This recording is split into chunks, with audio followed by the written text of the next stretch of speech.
A $1 million question. What main class to play and how to pick the main class in Warhammer 40K Rogue Trader. I've been asked this question like 1,000 times and people are wasting time in character creation screen. Then you wanna merge with companions, you wanna avoid the same classes, cause let's be real, there's nothing worse in a CRPG than, for example, when you pick a paladin for your starting class and the very first companion you'll get is gonna be a paladin. Now same applies for Rogue Trader. Imagine getting a warrior and the first one that you're gonna get will be a warrior Abelard.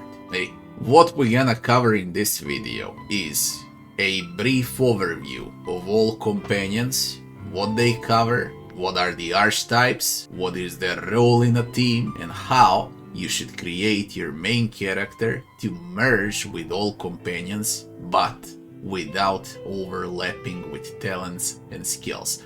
I'll give 15 examples of what you can play so you don't waste your time in a character creation screen and play this game the proper way and have a great first run with minimum amount of spoilers, cause I won't show you not a single video from this game, but I will paint it for you. Let's go. Are you ready for Warhammer 40K Rogue Trader? As I am. The Emperor protects.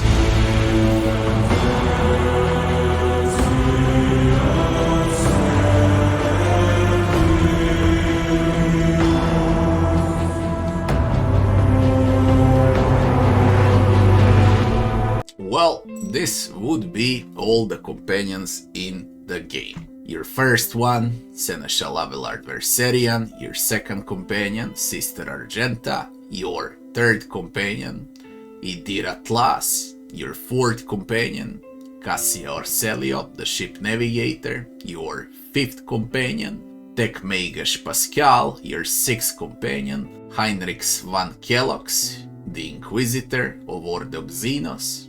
Then we got a smuggler, pirate smuggler named Jaya Heydari. Then we got an Eldari sniper called Irliet Lanaeves. Then we got a space wolf called Ulfar. And at the end, we're gonna receive an evil Drukhari Dracon named Marajai. This would be what they cover. So once you receive Abelard, Seneschal Abelard Verserian is a classic good guy in the game, and he is a tanky warrior that can become a vanguard later on, with huge parry to deflect enemies' attacks, with taunt to attract enemies on him, with huge armor, with huge deflection, he mitigates damage, and he uses athletics mostly for the skill checks. So a classic warrior taunter, that would be Abelard. The second companion that we're gonna get in Prologue would be Sister Argenta, a classic damage soldier, with a bolter, with a flamer as her main weapons, with burst attacks, area attacks, single shot attacks. Classic range character, she becomes Arch-Militant or a Bounty Hunter later on, depends on your choice.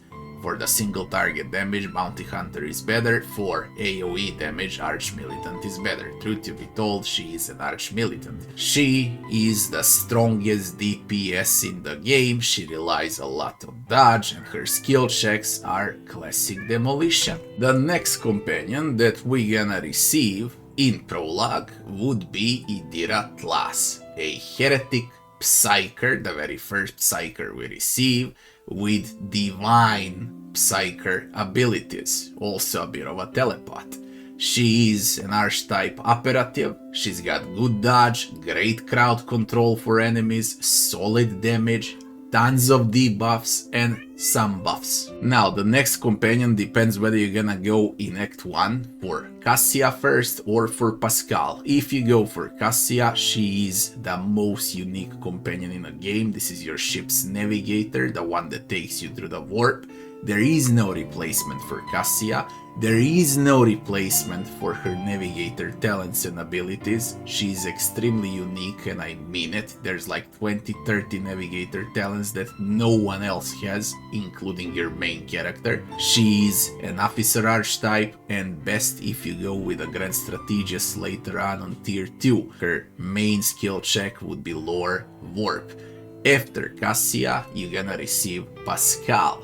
Pascal is your main tech mage, okay, and his main skill check would be, of course, tech use. He is familiar with everything that's technology, including cogitators and opening up chests, doors, and so on. Pascal is an operative, great in huge AoE buffs and AoE debuffs, reducing armor and dodge on enemies, buffing up allies' armor and dodge, as well as damage. Pascal is also extremely unique. He is your engine seer on the ship, and ship doesn't function without Pascal.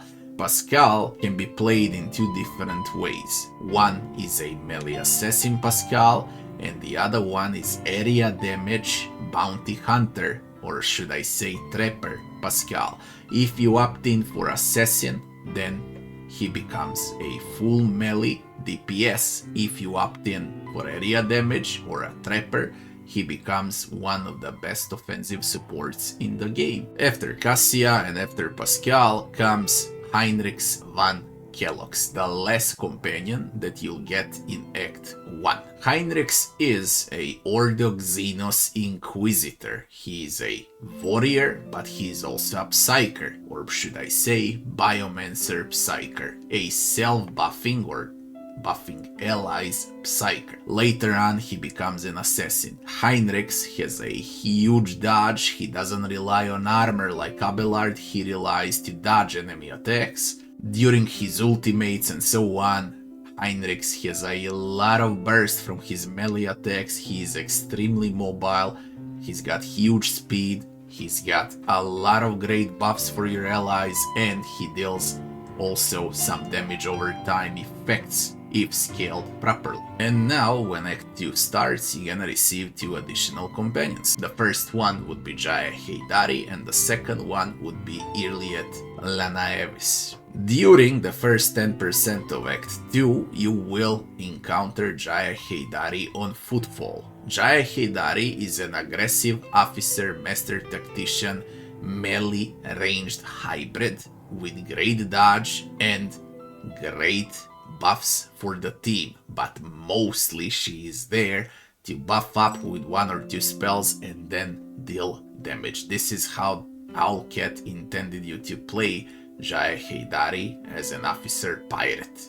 smuggler. Truth to be told, I love all companions in the game, but somehow I just can't get connected with Jaya Heydari. She's way too generic compared to others. Everyone else is extremely unique in this game, except for Jaya Heydari. That's my opinion currently. It might change, but I'm already hundreds of hours in the game so far, 500-600 hours at the moment I'm doing this video, so that's my final opinion, to be honest. Everyone else is amazing. After Jaya Heydari, we're gonna go and find Irliet Eldari on the planet Janus. That would be in the first 20% of Act 2. So, early on. What is Irliet? Irliet is an operative sniper with insane damage, and when I say insane damage, I mean the biggest damage, single target damage in the game, the biggest area damage in the game, okay, where you can squash multiple enemies at the same time. That would be Argenta, but Irliet is like a boss killer. She removes targets from screen, huge single target damage with a sniper. And Irliet also comes with tons of debuffs for enemies, reducing their armor and dodge, as well as some lore Xenos checks so you can disarm Xenos traps, bombs, and similar stuff. Now that we're done with Prologue companions, Act 1 and Act 2 companions, in Act 3 we're gonna receive a space wolf called Ulfar and a Drukari Draken called Marajai. The first one that we're gonna encounter at the start of Act 3 would be Ulfar. Ulfar is a space marine, or should I say space wolf. He is a classic soldier, he is an arch militant, but this is not a classic arch militant range character. Ulfar is a hybrid, both melee damage and range damage, so he's using his knife, axes and so on combined with heavy bolters, so he is quite insane in that regard, as a space marine should be. He's also extremely unique because every other companion occupies only one tile during combat, while Ulfar is so freaking huge that he occupies 4 tiles, and he can also act as a cover for other allies. Which also means that on top of the full hybrid melee range combo, he is extremely tanky.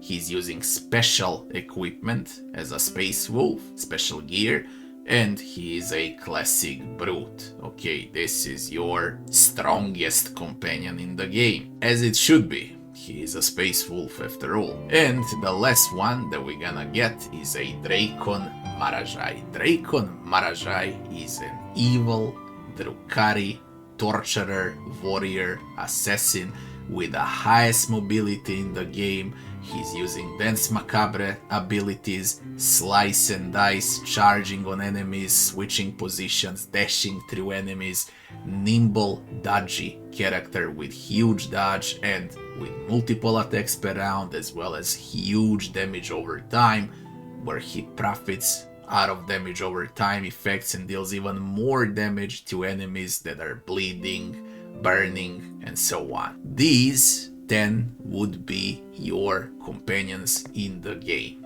Okay, and this is what they cover. So now that we know all of this, now comes the question of what main character to play, what main class to pick. So let's answer the question. Our companions cover 3 times warrior archetype, 3 times operative archetype, 2 times psyker, 2 times soldier / marksman archetypes, 2 times officer, 1 navigator, extremely unique with Cassia, 1 time space marine, or better to say space wolf with Ulfar, and we got 2 Xenos companions. One is Eldari and another one is Drukhari. And mind you, this is only from Prologue till Act 3, so 50% of the game. I'm just covering the first 80 hours of the game with this video. So what main character should we pick? I give you 15 options here, and I'm gonna explain every option briefly. The very first option would be a pyromancer, a classic tanky warrior that's gonna become a vanguard pyromancer that burns everyone around him and reduce enemies' armor along the way. The second option would be a classic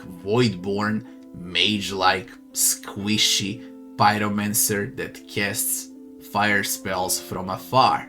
Okay, a classic wizard, a classic mage in the world of 40k. The third option would be a sanctic tank officer. This is a sanctic psyker that's gonna buff up the entire team with officer combo. The other would be a sanctic tank warrior, a more capable damage dealer, less of a buffer, so only gonna get sanctic buffs, but you're gonna gain warrior stances. Okay, while in this case you get supportive stances to support teammates. This is your choice how you wanna play. Okay, in these terms you can go with more damage dealing oriented spells, more buffs and so on. In this term you need to opt in for toughness and play him as a full tank that's gonna soak up damage for the entire team. So officer would be like light, medium armor, tanky, sanctic, while warrior would be heavy armor, sanctic. The fifth option is a very good one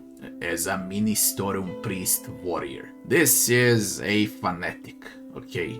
The full tank Ministorum priest warrior. Once you enter the game into character creation screen, you'll see what I talk about, but this is a very good option. The sixth option would be a Ministorum priest officer. Warrior is more there for taunts, to make a primary target out of himself for enemies, to soak up damage and so on, while officer also does that, a bit weaker, but he can tell allies to play again, buff them up, debuff enemies and so on. This is your choice if you decide to play as a Ministorum priest. The next option would be a classic Fortress World commander soldier, and if you ask me, This is like a canon option, okay, as well as commissar, but later about it. A rogue trader is supposed to be a commander, yeah, but if you don't want to play as a support and you want to play as a damage dealing rogue trader, then you're gonna opt in for soldier. Also, Fortress World Crime Lord soldier is a selfish soldier that cares only about himself. Commander cares about the entire team,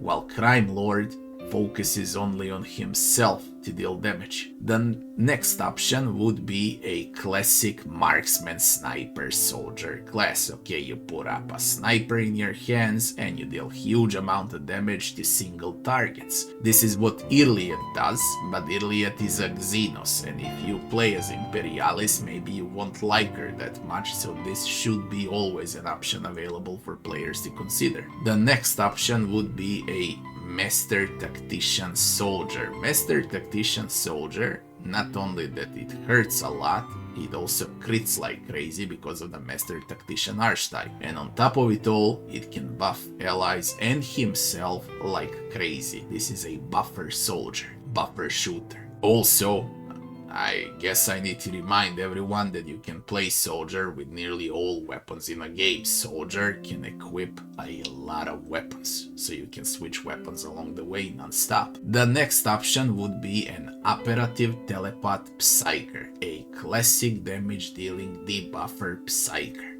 but he is very squishy, so pay attention if you decide to go with the operative telepath. The next option would be a Melta heavy soldier. There are heavy weapons in this game, a lot of heavy weapons that have huge armor penetration and huge damage, and Melta heavy soldier is probably the biggest damage output. Melta weapons, they cover from sticks to 10 and above tiles. When you shoot them, they melt enemies literally with huge armor penetration. They're fun to play, and there is no single companion that can use those heavy weapons efficiently. Okay, weapons that deal area damage efficiently. The next one would be a cannon officer, or better to say, the most lore friendly rogue trader that you can create. Okay, this would be how everyone should play on their first run, as a commissar officer. You go ahead in a character creation screen and you create a commissar officer. This is like, you know, classic for the Emperor build, where you care about your ship, about your colonies, about your companions, and about every single outcome to make the right choice and satisfy the Emperor. The next option would be an officer biomancer master tactician. This is a psyker biomancer officer that can not only buff allies with officer abilities, but he can also buff with biomancer abilities. In other words, you can buff additional health, additional willpower, additional strength to allies, and so on, and you can buff both ranged and melees. Depends on the spells that you're gonna take. But after like level 40, you will be able to buff everyone on the map, literally everyone. And the last option, number 15, would be a charger slicer assassin. That's what Marajai covers, but Marajai is like the most evil thing that you can get for a companion. That Drukhari is freaking insane, and he's also a Dance Macabre assassin. While I'm giving you a build, and I got all of these builds on my channel, by the way, prepared for you, I'm giving you a build that focuses more on a charge abilities than on slice abilities. Yes, you can play with both charge and slice, but Charger Assassin has like 6 or 7 talents exclusively made for charge, and there's a lot of items for charge in a game as well. And the best way how you can play a charger, a high mobility charger, would be with Assassin archetype, Warrior Assassin archetype. If you enjoyed this video, don't forget to like, share and subscribe, and I'll be seeing you on the next one. Thanks for watching.